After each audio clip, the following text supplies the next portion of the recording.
orang-orang pribumi Indonesia yang masih setia kepada habaib itu karena mereka masih percaya bahwa habaib itu keturunan Rasulullah. Hanya itu.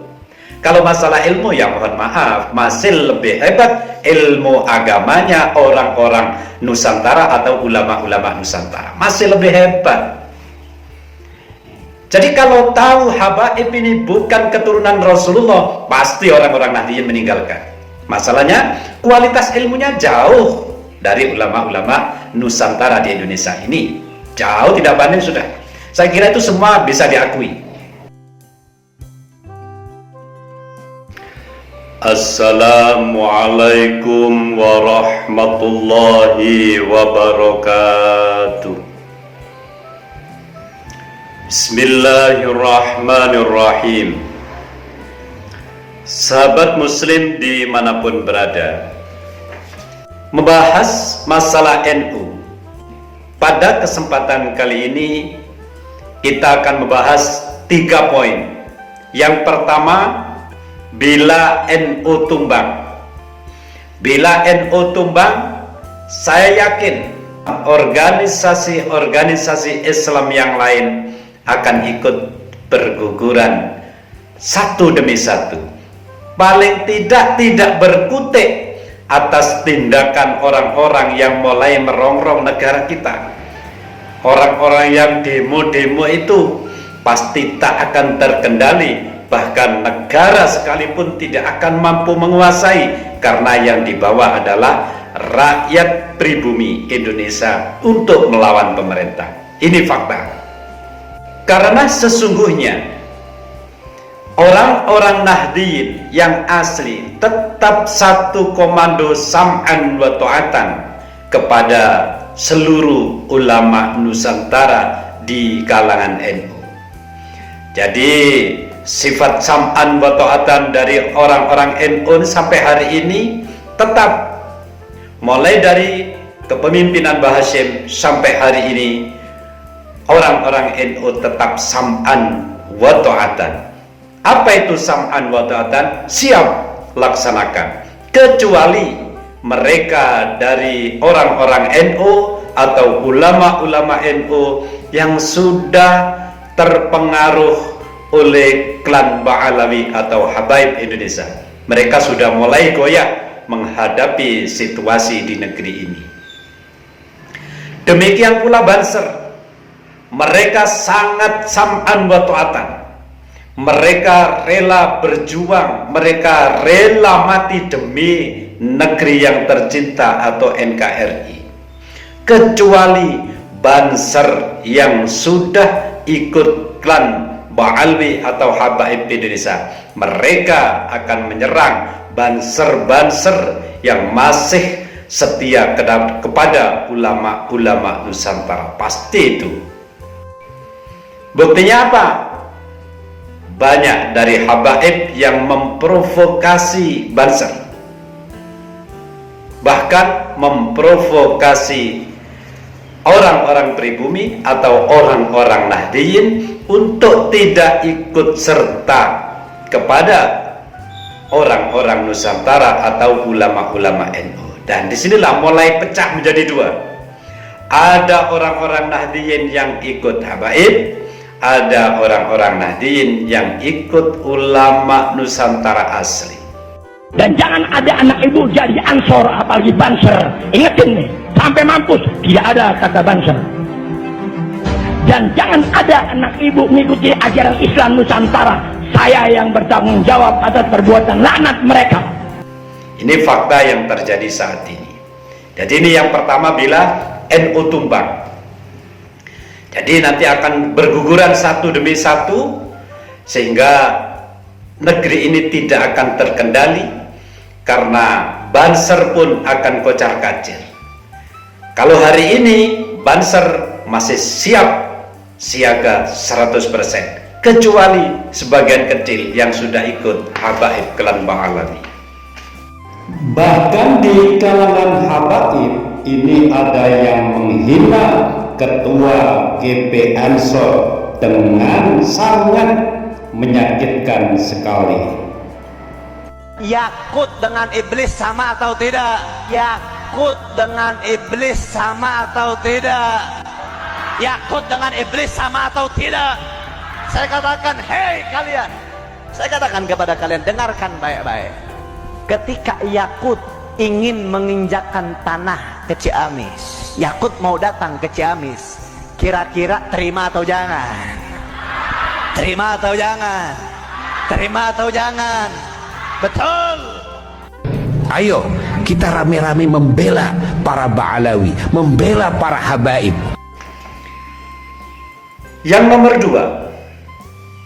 dua, fakta yang terjadi saat ini, habaib Indonesia klan Ba'alawi banyak yang menyusup kepada NU, masuk di kepengurusan NU, mulai dari PBNU sampai ranting NU.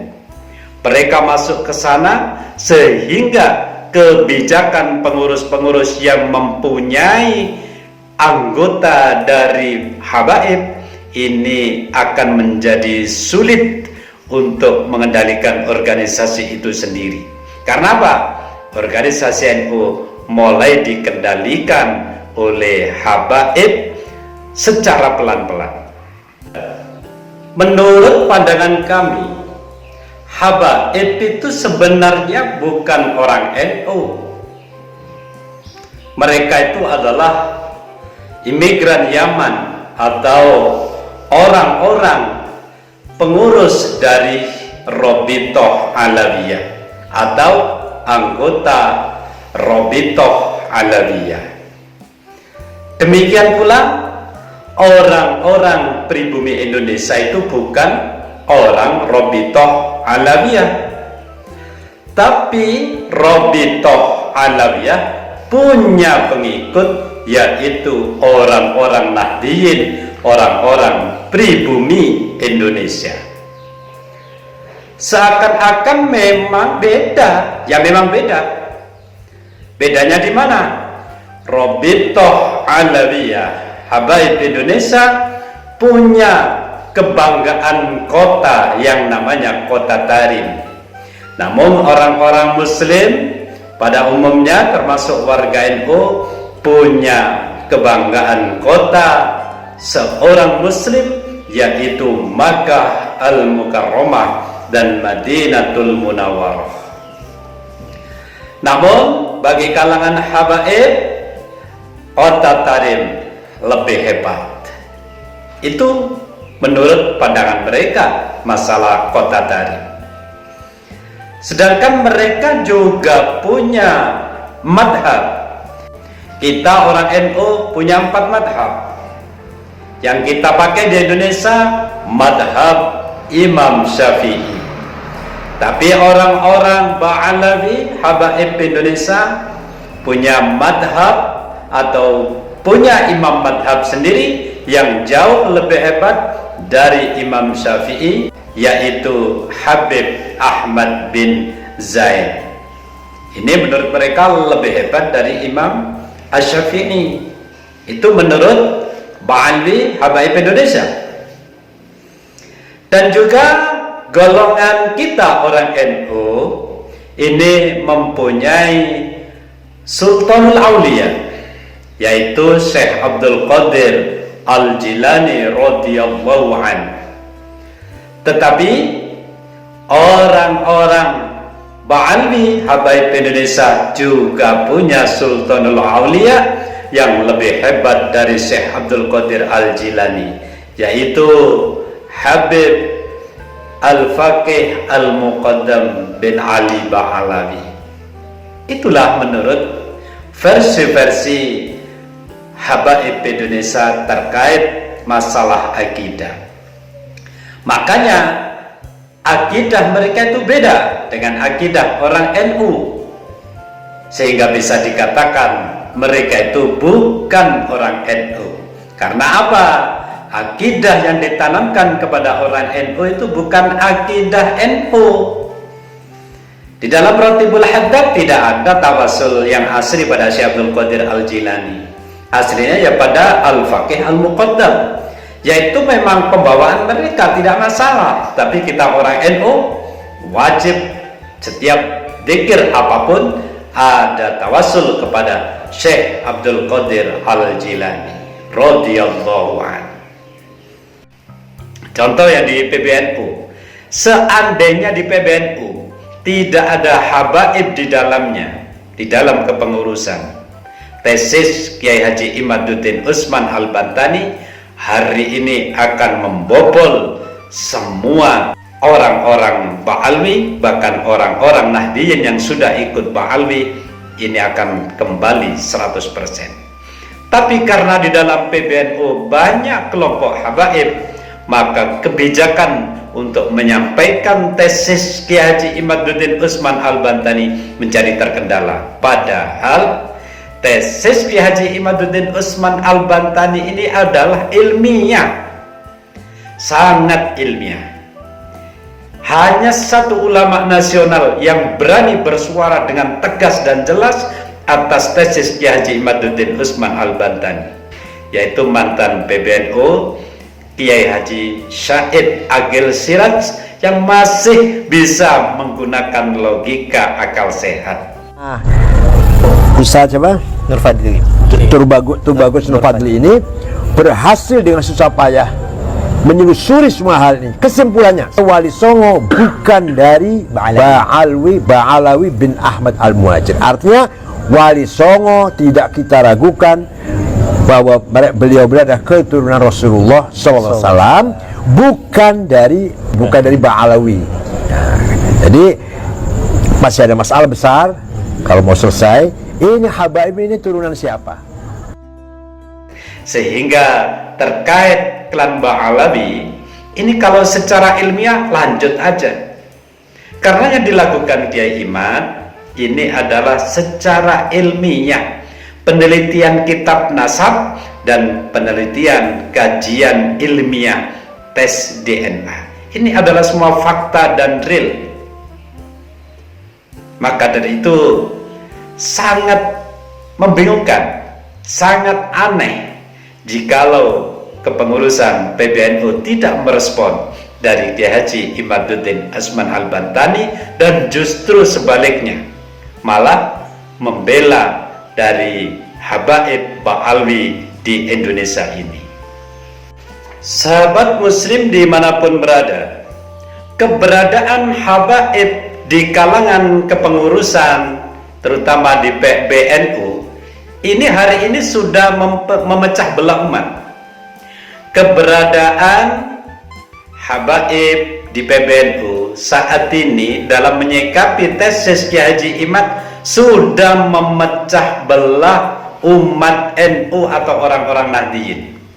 Saat ini percaya atau tidak, orang Nahdiyin terbelah menjadi dua, sebagaimana kepengurusan di PBNU yang sudah terbelah menjadi dua, semacam itu. Dan kalau Nahdlatul Ulama tumbang, organisasi-organisasi keagamaan lain juga akan ikut tumbang dan kemudian digerogoti oleh mereka satu persatu, lalu kemudian kita semua akan terlibat dalam konflik-konflik yang tidak berkesudahan. Jadi kepengurusan di PBNU itu ada yang membela Ba'alawi bahwa harus husnudon. Ini kan bagi yang memahami tesis Kiai Haji Imad sangat tidak rasional, sangat aneh semacam itu. Minimal netral, ada di tengah, seperti Kiai Haji Said Agil Siraj, yang mana beliau itu bisa bersikap netral apa adanya sesuai fakta, itu namanya netral, apa adanya. Itu. Yaitu Robito Alawiyah ini. Kata Kiai Imad Banten, bohong, palsu itu. Karena Imam Ahmad Al-Muhajir tidak pernah punya anak namanya Ubaidillah. Ini kita buktinya, nggak ada. Jadi habib yang ada di Indonesia semuanya palsu katanya. Silahkan dijawab tapi ilmiah. Silahkan Imadin dijawab tapi ilmiah, jangan marah-marah, jangan. Ayo tunjukkan kalau habib kita ini betul, benar. Tunjukkan kebenarannya dengan data fakta. DNA, perlu DNA lah, DNA.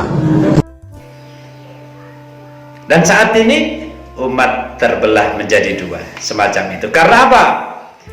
umat Nahdiyin yang sudah memahami tesis Ki Haji Imad berdasarkan fakta ilmiah disuruh meninggalkan, disuruh husnudzon. Saya kira mustahil, karena akal sehat itu tidak bisa dilawan dengan husnudzon. Sekali lagi, akal sehat yang realita tidak bisa dibantah dengan husnudzon, melainkan dibantah dengan teori yang sama-sama rasional secara akal sehat. Yang intinya, tesis Ki Haji Imaduddin Usman terkait kitab nasab balas dengan ilmiah kitab nasab. Yang terkait dengan tes DNA balas dengan yang secara tes DNA. Itu yang kedua, orang-orang Nahdiyin sekarang ini sudah dipecah. Dan yang ketiga, orang-orang pribumi Indonesia yang masih setia kepada habaib itu karena mereka masih percaya bahwa habaib itu keturunan Rasulullah. Sekali lagi, orang-orang pribumi Indonesia yang masih setia kepada habaib itu karena mereka masih percaya bahwa habaib itu keturunan Rasulullah. Hanya itu. Kalau masalah ilmu, ya mohon maaf, masih lebih hebat ilmu agamanya orang-orang Nusantara atau ulama-ulama Nusantara, masih lebih hebat. Jadi kalau tahu habaib ini bukan keturunan Rasulullah, pasti orang-orang Nahdiyin meninggalkan. Masalahnya kualitas ilmunya jauh dari ulama-ulama Nusantara di Indonesia ini, jauh tidak banding sudah. Saya kira itu semua bisa diakui. Maka dari itu, sebaliknya, jika orang-orang pribumi Indonesia, orang-orang Nahdiyin tahu habaib itu bukan keturunan Rasulullah, pasti mereka akan meninggalkan habaib. Dan itu habaib tidak ingin. Makanya sampai hari ini beliau mempertahankan bahwa saya masih keturunan Rasulullah Sallallahu Alaihi Wasallam. Tesis Ki Haji Imad salah, tes DNA itu salah, haram hukumnya, dan lain sebagainya. Dan juga ulama-ulama pribumi Indonesia dan juga orang-orang Nahdiyin selama ini terkena framing. Sekali lagi, ulama-ulama Nusantara, orang-orang Nahdiyin selama ini kena framing, kena doktrin habaib bahwa mereka itu keturunan Rasulullah sampai hari ini. Sehingga dengan demikian, kita orang-orang pribumi dan ulama-ulama Nusantara menganggap habaib itu lebih hebat rasnya, kedudukannya lebih hebat daripada kita orang-orang pribumi Indonesia. Sehingga kalau yang mendapatkan menantu dari habaib pasti merasa bangga mendapatkan menantu dari keturunan Rasulullah. Tapi dengan terbedahnya tesis Ki Haji Imaduddin Usman Al-Bantani, seharusnya sadar bahwa habaib Indonesia klan Ba'alwi ini bukan keturunan Rasulullah, melainkan keturunan Yahudi Askenazi. Ini fakta. Tapi fakta ini, doktrin sudah masuk ke dalam hati sanubari mereka beratus-ratus tahun, sulit untuk menolaknya. Padahal berdasarkan kajian pustaka kitab nasab Ki Haji Imaduddin Usman Al-Bantani, ini sangat realita secara akal sehat. Coba bayangkan, hidupnya Ahmad bin Isa itu ada di abad keempat, sehingga beliau wafat ada di abad keempat, dan di sana kitab abad keempat 5, 6, 7, 8, 9, jadi hampir 600 tahun. Kitab yang menyebut Ahmad bin Isa punya anak Ubaidillah tidak ada, tapi yang disebut Ahmad bin Isa punya anak 3, yaitu Muhammad, Ali, dan Husain, tanpa Ubaidillah. Tidak ada nama Ubaid yang menjadi keturunan Ba'alwi saat ini. Baru Ubaidillah ini muncul di abad 9 setelah 600 tahun. Kenapa muncul di akhir, sedangkan saudaranya yang lain di awal ada? Kan ini yang menjadi pertanyaan. Secara logika akal sehat ya. Makanya itu jadi PR. Carilah kitab yang menceritakan Ubaidillah bersama 3 saudaranya kalau ada. Baru bawa ke Kiai Imam. Tapi jangan keliru, diklarifikasi dulu dengan baik-baik. Nanti ini kitab abad keempat, ternyata abad kedua. Ternyata kitab palsu. Semacam ini tidak boleh terjadi. Kalau untuk menjawab sesuatu yang sangat sensitif seperti tesis Kiai Haji Imaduddin Usman Al-Bantani, itu menunjukkan keilmuan yang sangat rendah. Tidak berarti nanti di hadapan orang-orang pribumi Indonesia. Fakta itu, fakta secara realita. Teliti dulu kitabnya. Itu. Yang kedua, yang sangat juga memberatkan kepada klan Ba'alwi Habaib Indonesia, yaitu masalah tes DNA. Tes DNA klan Ba'alwi Habaib Indonesia, baik yang nasional ataupun internasional, itu haplogrupnya G. Coba ini mau dijawab gimana? G ini adalah Yahudi Askenazi. Jadi mustahil mau menjadi keturunan Arab, mustahil. Karena di Arab sendiri itu masih dipilah-pilah menjadi J1, J1 masih dipilah lagi. Jauh, sangat jauh. Makanya menurut Dr. Sugeng, ini mustahil secara genetika, mustahil itu sudah.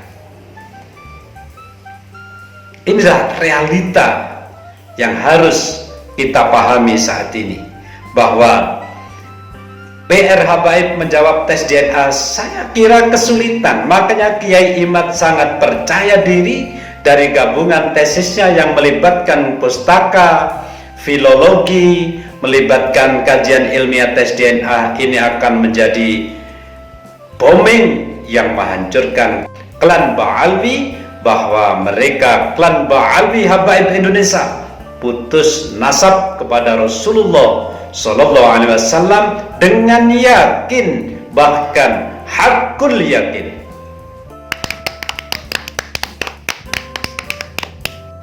Kalau sudah demikian, bagi orang-orang yang mengerti tesis Kiai Haji Imaduddin Usman Al-Bantani menjadi taruhan besar di dalam imannya. Kenapa menjadi taruhan besar? Sudah tahu mustahil klan Ba'alwi ini keturunan Rasulullah, masih saja ngotot keturunan Rasulullah. Berarti kalian telah membantu di dalam kemungkaran, menasabkan seseorang yang bukan nasabnya, bahkan itu nasab Rasulullah yang dibuat tameng. Untuk apa? Untuk kepentingan ekonomi, kepentingan dunia, semacam itu. Ini adalah fakta di lapangan. Kita semua yang mengerti tesis Kiai Haji Imaduddin Usman, siapapun dari kalangan ulama, dari kalangan pendidikan, cendekiawan, berikan pencerahan paling tidak kepada orang-orang terdekat kita, supaya hatinya benar di dalam menyikapi fenomena Habaib klan Ba'alwi, bahwa Habaib Indonesia ini benar-benar putus nasab, bukan nasab dari Nabi Muhammad Sallallahu Alaihi Wasallam. Wallahul muwaffiq ila aqwamit thoriq. Assalamualaikum warahmatullahi wabarakatuh.